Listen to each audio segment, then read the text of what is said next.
Nasaan? Madam Vice Tinanong President, kita kanina. I'm sorry, sir. Tinanong kita kanina, sino ang appointing authority? USEC ng ASEC. Anong sagot mo? Secretary. Hindi mo alam. Hindi pa po ako nagsumasagot. Hindi mo. Nakita kita, sumagot.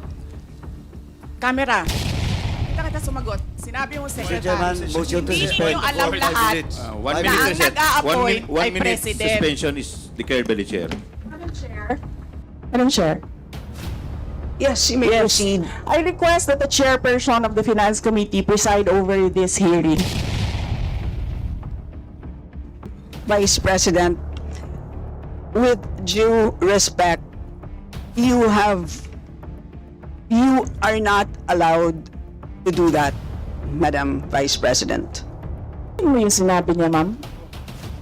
Narinig mo Please proceed. Nakikinig ka sa kanya kanina? Absolutely. Walang rules dito. Please Only proceed and recognize answer. you if you will take your oath. Okay, Okay. let's do this. Please administer the oath of the Honorable Vice President. Your Honor, please raise your right hand. Do you swear to tell the truth, the whole truth, and nothing but the truth in this inquiry, so help you God? Yes. The oath has been administered, Your Honors. Thank you. I will recognize you now, Okay. Honorable Vice President. Yes. Mr. Chair, the position of Undersecretary and Assistant Secretaries and other appointed positions are positions of trust and confidence by the appointing authority. The resignation letters of the USECs and the ASECs of DepEd were accepted by the appointing authority. And who is that? Mr. Chair? The President of the Republic of the Philippines. Yes. It is not the Secretary of the Department of Education. So you ask the President of the Republic of the Philippines why he accepted the resignation of the USECs and the ASECs.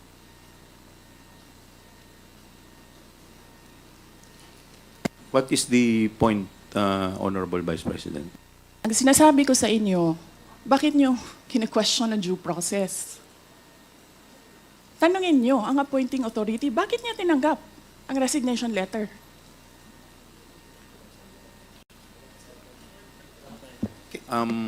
Madam Vice President, Yes, sir. we will, wala pa po tayo dun sa usapin na yun. Sa anong usapin, Later sir? later po sa binabanggit po ninyo. Sa anong Wala usap- pa po tayo sa period of interpellation. Bubuksan ko pa lamang po ang period of interpellation. Yes, sir. Nandun na kayo sa topic. Hindi po tayo nag-i-interpellation ngayon. Madam Vice President, nag-uusap po muna ang mga miyembro. Yes, so, sir. please do respect. Yung Yes, mga, I am very respectful. I am dovetailing from Congressman Marcoleta. The appointing authority is the President of the Republic of the Philippines. Why are you questioning due process in a discussion of resignation of USECs and ASECs? Wala pa pong nagtatanong about that, Madam Vice President. Sir, kinontempt nyo Madam- na sir, dinetain nyo na yung tao for due process. Madam Vice President, Sir, nasa loob ng detention ang tao because you questioned due process. Asaan ang explanation ng due process ninyo doon? Nasaan? Madam Vice Tinanong President, kita kanina. I'm sorry, sir. Tinanong kita kanina, sino ang appointing authority? USEC ng ASEC. Anong sagot mo? Secretary. Hindi mo pa po- alam. Hindi pa po ako nagsumasagot. Hindi mo. Nakita kita, sumagot. Camera. Kita sumagot. Sinabi mo, Secretary. Chairman, motion to Hindi suspend niyo alam for 5 lahat. minutes. 1 Na minute ang reset. nag-a-appoint One ay minute President. suspension is declared by the chair.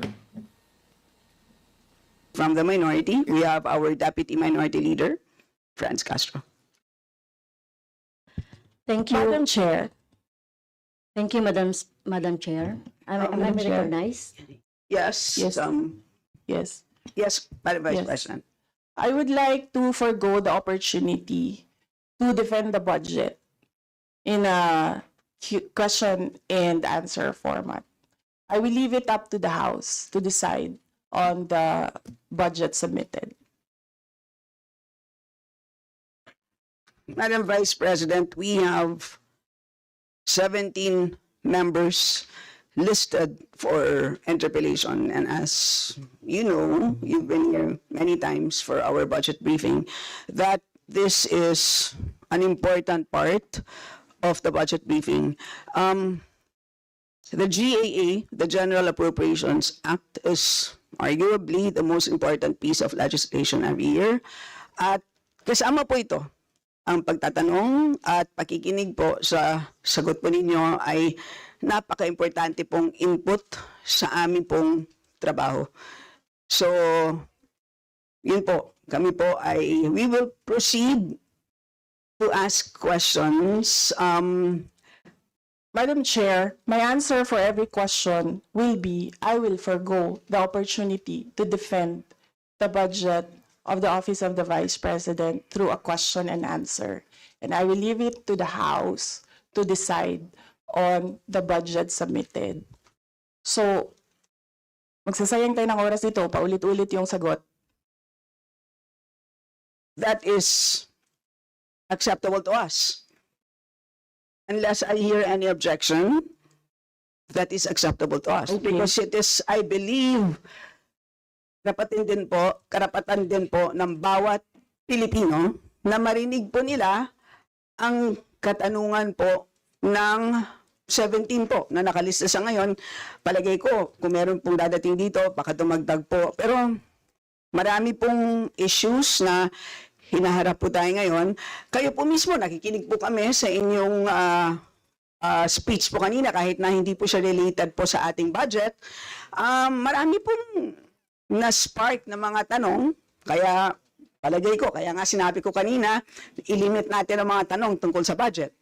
So, yun po. So, kung kayo po ay binigyan po namin ng pagkakataon na i-share po ang insights, kami rin po ay magsasabi din po ng aming mga katanungan. So, with that, the Deputy Minority Leader, Madam Franz Chair. Castro, may now proceed. With all due respect, I will not Madam Chair. repeat my question every time, my answer every time there is a question. May I seek permission that every time there is a question, that is my answer. Madam Chair, I will call you and you can do as you please, Madam Chair. But I will recognize you. Okay.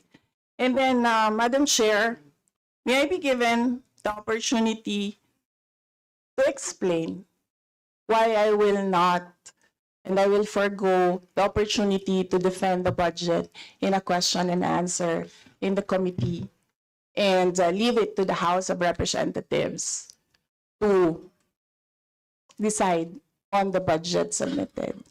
Madam Chair, Madam point of Chair. order.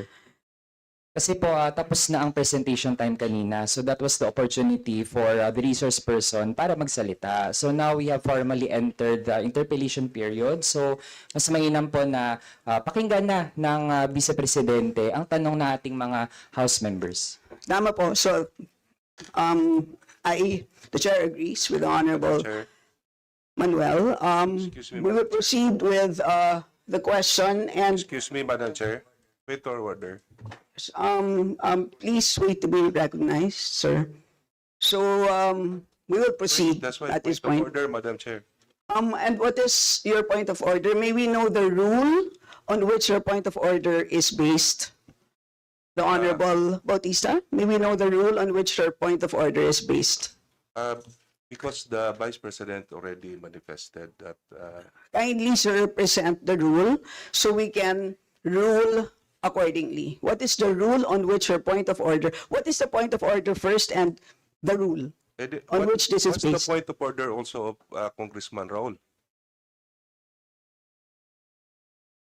If you will question Yes. me my point of order, you have to also to question the point of order of Congressman Raul.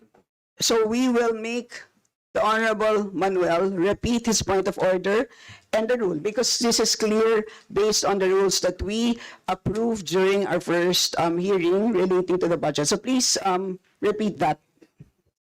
Madam Chair, ang point of order natin ay bata yun sa paano ang rules of procedure natin sa Committee on Appropriations na After mag-present ng ating mga resource persons, they are given time, kung may slide sila, may video sila, may speech sila, nasa kanila po yon.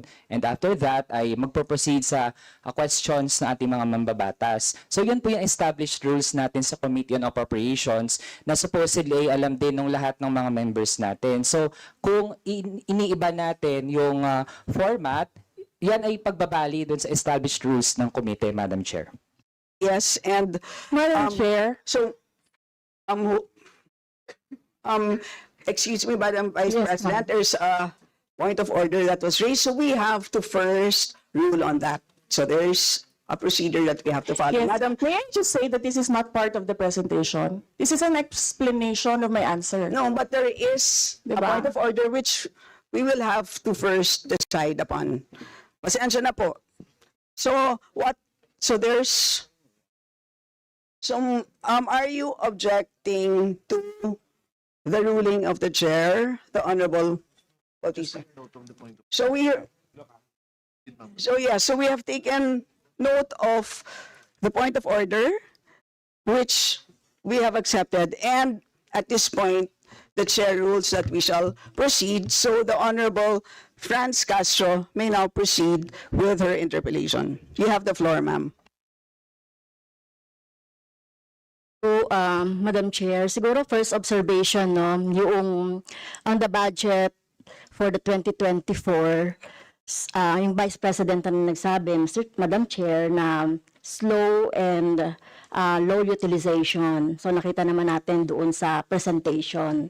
So, yung utilization ay napakababa. Pero, syempre, comment ko lang, no, mas mabilis siya sa confidential funds. 100% in 11 days. Madam Chair, So, Madam Chair, so according to the utilization of the confidential and intelligence funds submitted by the COA to us, no, so we have here surveillance and monitoring. Sabihin ko lang, Madam Chair, no, yung purchase of information out of 125 million confidential funds in 2022, purchase of information 14 million, payment of reward 10 million, rental and other incidental expenses relative to the maintenance of safe houses 16 million, purchase of supplies 35 million, provision of medical and food aid 40 million, payment of incentives or traveling relative to confidential operations, 10 million. So a total of 125 million conducted surveillance in 132 areas in 11 days. So 100% utilization. Madam Chair, I have also here a report about the notice of disallowance. According to the notice of disallowance, the COA disallowed 73,287,000 out of 125 million confidential funds used by the OVP in 2022. So this is 58.63% of the 125 million. So can you confirm, the Vice President? Madam Vice President. Madam Chair, since you allowed her a snide comment, you will allow me a snide comment as well. So my question Diba? is, Madam, can you yes. confirm? Yes. Yeah, okay. Diba? Okay. Yes, Madam Chair. So may I, before you proceed, may I remind both our guests and our resource You should have reminded persons her to when she said the refrain line, diba? I called your attention, Madam Chair. You did not recognize me. So, ngayon, sasabihin ko na, if you allowed her that, you allowed me a snide comment as well. I don't recall hearing a snide comment, Madam Vice President. Ang snide comment, that's a matter of judgment. So please proceed with Secretariat, Please Madam proceed, Chair, ma'am, I would like the with your- Secretariat to repeat the first 3 lines of the Well, comments. point of order, Madam Chair. Point of order, Madam Chair, kasi parang, So let's please proceed with the answer. point of order, Madam Chair. Madam Chair, kasi parang siya yung nagpe-preside eh. Yes, that's right. Kasi inutusan Madam mo Vice yung President. secretariat natin sa Committee on Appropriation Yes. Alam mo, Some ano, order, diba? So, please. Yes. okay, thank you, Madam Madam Vice Chair. President, please proceed with the response. There's a question. Please proceed with the response. Madam Chair, I do not understand bakit a person convicted of child abuse is still sitting in a seat. Point of Of the order, House of Madam Chair. Ito yung sinasabi Representatives. natin na dinadivert ang usapan sa ating budget hearing. Kung nagawa po niya yan sa Senado, Madam Chair, dapat hindi natin yan pahintulutan dito sa Kamara. You allowed her a snide comment and then you will not allow Please, me please wait a to be snide recognized. comment. Excuse me, our members and our guests. I warn please, you. Please wait Don't to go be into this rabbit acknowledged. hole. Please wait to be acknowledged before you speak. Okay, so at this point, Honorable Manuel. Yes, Madam Chair, again, it's another point of order kasi kapag may mga deliberation tayo, we should stick to the topic. Hindi pwede, Madam Chair, na dinadivert natin yung usapan para hindi natin sagutin yung tanong ng mga mambabatas natin. This is actually the best opportunity, formal proceedings, nakikita po ng publiko para malaman anong sagot ng Vice Presidente. So hindi po natin napapayagan ang ganong mga argumento na hindi naman tumutumbok dun sa topic natin. So, Madam Vice Chair, President, there's I a will make this question. easy So for please- you. Please make Sige, ma'am. your responses direct to the point. Sige, ma'am. I will make this easy for you. What rules are we using for this budget hearing? We have our rules Yes, ma'am. adopted by the Committee on Appropriations. Right, okay. We searched for that rule. So we only found the general rules. So we have a copy of the rules for the budget hearings. Well, as far as I'm concerned, mas importante ang rules para sa amin. Kayo po, ang kailangan nyo lang marinig is yung acknowledgement for you to begin to speak. Yun lang po ang pinaka-importante para sa guests. Sa totoo lang po. Yes, ma'am. So, ang pinaka-importante, yes, you may proceed. At saka po yung adjournment. Yun lang po. Yung termination po. Yun ang pinaka-importante lang po. For the rules, yun ang ay importante para sa members. But we may provide the copy to you. Yes, So ma'am. please proceed and answer the May we question. request a copy? Yes, yes, absolutely. But Yes. please, there is a question. And do you want us to repeat the question? And we will not penalize you all the time. I don't You can repeat the facts from the notice of disallowance. I will from need a the repeat of Honorable the Franz. question. Yes, Honorable Franz Castro, you may repeat your question on the notice of disallowance, I believe. Yeah, tama, Madam Chair. So according to COA, the notice of disallowance is amounted to 73,287,000 out of 125. At ito po, Madam Chair, yung mga breakdown ng mga disallowed na mga na mga purchases. So reward payment of 10 million, payment of rewards, various goods, 34.857 million, payment of rewards, medicines, 24.93 million, tables, chairs, desks, computer and printers, 3.5 million. So, ang question, Madam Chair, so yung letter A, B, and C, so nakita naman natin nandoon yung sa joint circular. How about yung ito, no? How about yung mga tables, chairs, desktop, computer, na umabot po ito sa 3.5 million.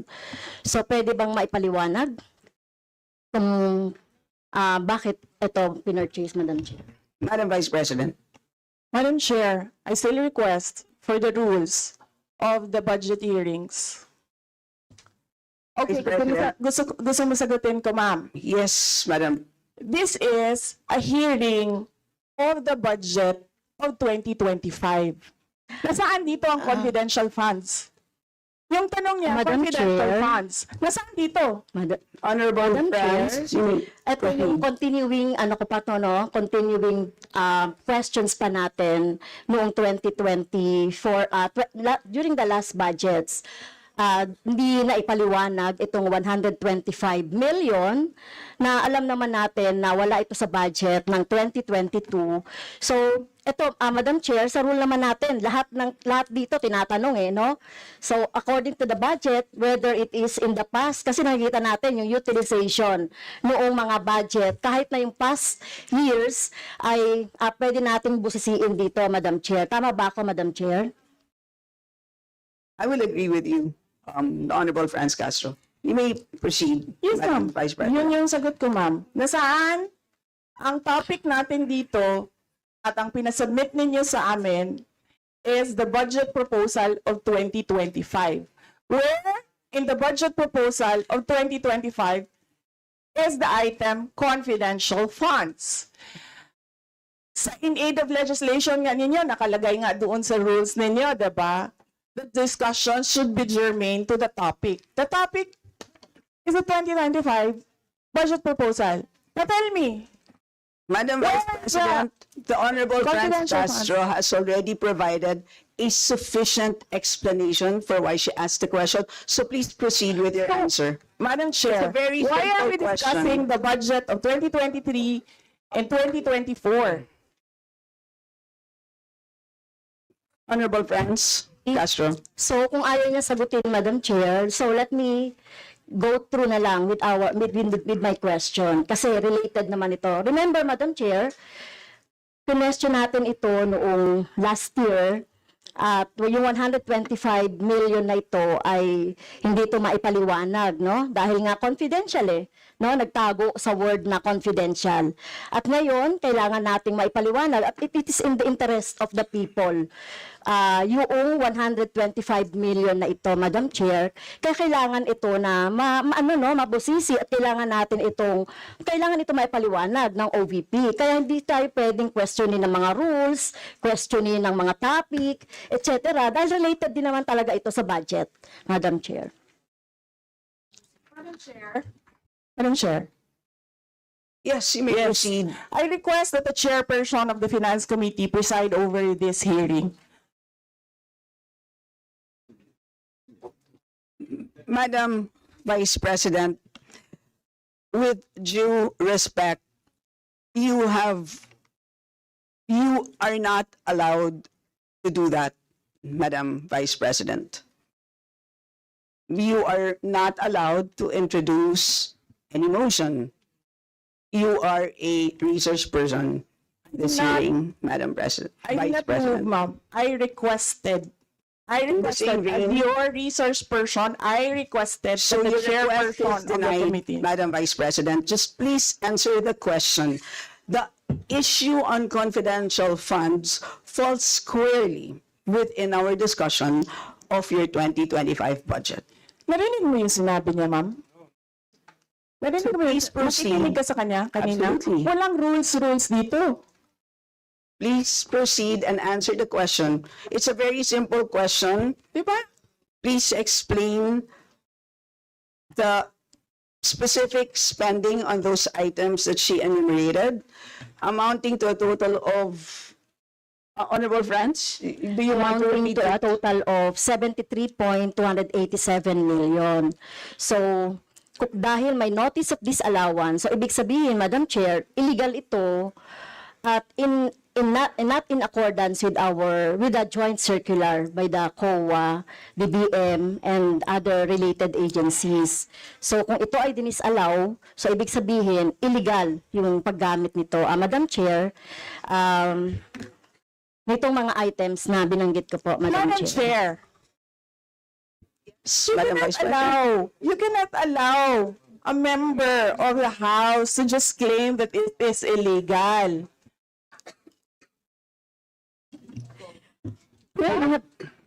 That is a Madam notice Chair. of disallowance. That is a procedure inside the Commission on Audit. Hindi sa upuan niya. Honorable Franz? Okay, thank you, Madam Chair. So, thank you for the explanation, Vice President. Okay, next. According to accomplishment report of OVP, it spent 10 million for payment of reward. So, Madam Chair, in 11 days, ilang tao kaya at magkano kada tao ang reward? In fact, COA disallowed the whole amount spent by OVP for payment of reward. Hindi ba, Madam Chair, questionable ito? Madam Chair, the invitation letter that we received from the House of Representatives. Dear Vice President Duterte, the House Committee on Appropriations will hold briefings, hearings on the budget proposals of various departments, agencies, and corporations relative to the fiscal year 2025 National Expenditure Program as the basis of the fiscal year 2025 General Appropriations Bill. Nasaan? Sa presentation ko kanina, ang haba. Ang confidential funds. Honorable Franz Castro.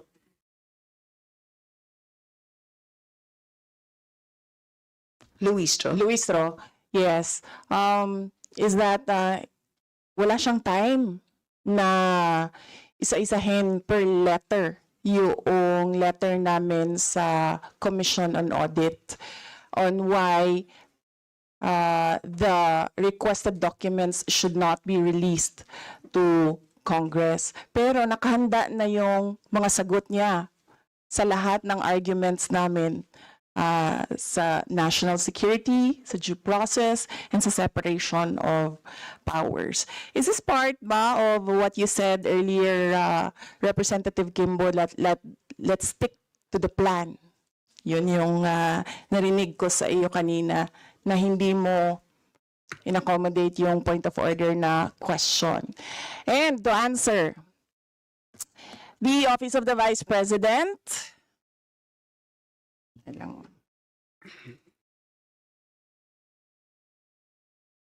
on the issue of confidential funds, we have received audit actions regarding confidential funds of the OVP. We have submitted our responses and we assure our full cooperation with the ongoing and unfinished audit.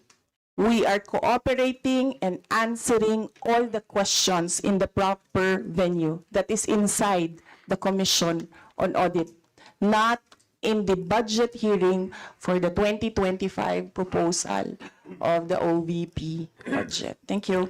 Thank you. Note all your comments. I do not recall saying the phrase, stick to the plan, Madam Vice President. And so yes, we do note your comments and also I believe your compliment of the brilliance of the Honorable Luistro. So Madam next Chair? to, yes. Madam Chair, may I request that the Secretariat read your stick to the plan line? As I said, Madam Vice President, pasensya na po, we don't have the right to make requests at this point in time. So we proceed to our next member, the Honorable Ramon Gutierrez. Thank you, Madam Chair. Good afternoon po sa ating lahat. And to begin, Madam Chair, actually may line of questioning po tayo, but a lot of it has been asked by our colleagues. And obviously, the biggest issue for us here would be yung issues relating to confidential funds.